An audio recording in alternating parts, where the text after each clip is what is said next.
សូមស្វាគមន៍មកកាន់ ABC Kids ថ្ងៃនេះយើងនឹងមករៀនអំពីព្យញ្ជនៈខ្មែរគឺអក្សរចសួស្តីបងប្អូនទាំងអស់គ្នាតើយើងចាប់ផ្ដើមរៀនអក្សរចជាមួយអ្នកគ្រូទាំងអស់គ្នា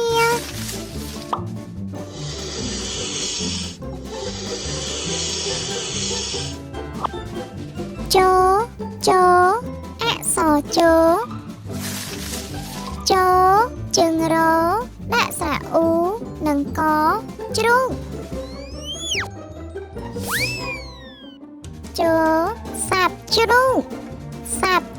ក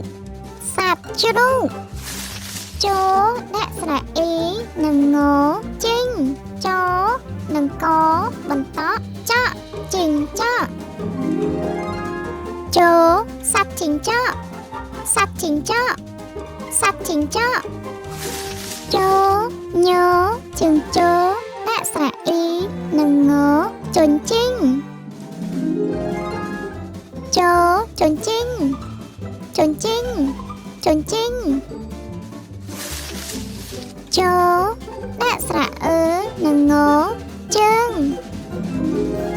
ជើងពិតជាធ្វើបានល្អណាស់បងប្អូនចាំជួបគ្នានៅវីដេអូក្រោយទៀតបាយបាយ